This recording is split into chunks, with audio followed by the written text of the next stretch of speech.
Et si une bonne partie de ce qu'on nous a raconté sur l'histoire était en fait à côté de la plaque? C'est ce que suggèrent certaines sources qui remettent en question les piliers de notre passé, de la découverte de l'Amérique jusqu'à la vraie nature des pyramides. Alors accrochez-vous, on va explorer tout ça. Voilà, c'est exactement le point de départ des documents qu'on va analyser. L'idée, c'est que des événements historiques clés, qu'on prend pour argent comptant, auraient été en réalité, complètement déformés. Bon, commençons avec un grand classique, une histoire que tout le monde connaît, Christophe Colomb qui découvre l'Amérique en 1492. Mais, et si ce mot, découverte, était en lui-même une sorte d'imposture?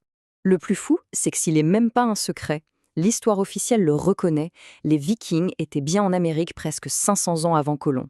La contradiction est là, posée noir sur blanc dès le début. On pourrait se dire, bon, c'est une simple erreur de date, pas de quoi en faire un plat. Sauf que, d'après la source, cette erreur n'est pas si innocente. Elle a servi de fondation à un principe juridique qui a eu des conséquences absolument terribles et qui se font encore sentir aujourd'hui. Et voilà le cœur du problème. Cette fameuse doctrine a, en quelque sorte, reclassé les peuples autochtones. Ils sont passés de propriétaires légitimes à simples occupants. Vous imaginez? Ça a donné une justification soi-disant légale à des siècles de déplacement, de spoliation, tout ça au nom de la découverte. Alors, si le récit de la découverte de l'Amérique commence déjà à tanguer, que dire d'un mystère bien plus ancien?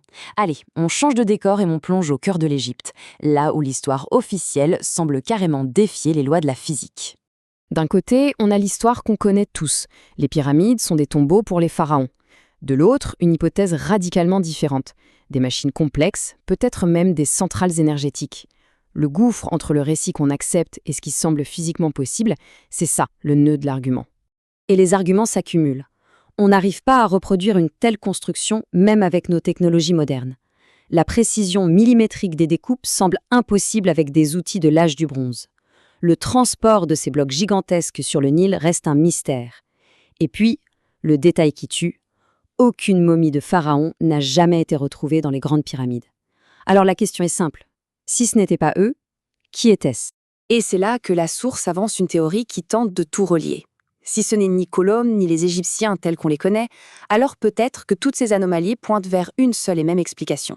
Une civilisation mondiale aujourd'hui oubliée.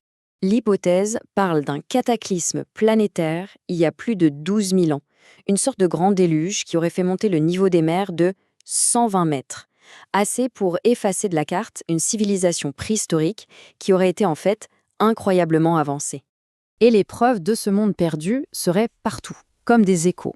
On a des cartes très anciennes qui montrent l'Antarctique sans sa calotte glaciaire. On retrouve des traces de cocaïne et de nicotine, des plantes américaines, dans des momies égyptiennes comme celle de Ramsès II. Et puis il y a ces constructions mégalithiques, ces pyramides, ces dolmens qu'on retrouve un peu partout sur le globe, bâtis avec des techniques similaires. C'est comme si tous ces indices formaient les pièces d'un même puzzle.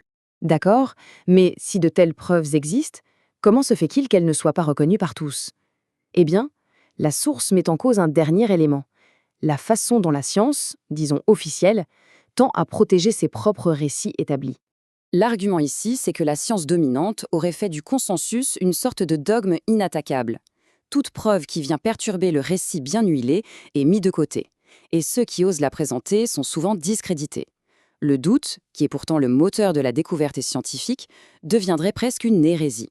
Et l'exemple parfait de ce passé qu'on aurait cherché à effacer, c'est peut-être le site de Göbekli Tepe en Turquie. Une découverte qui a tout changé et qui, chose incroyable, a été délibérément enterrée il y a des millénaires. La question est juste obsédante. Mais pourquoi? Pourquoi vouloir cacher une telle merveille? Finalement, tout ça nous laisse avec cette question en suspens. Une question qui résume bien le défi lancé par cette réinterprétation de l'histoire.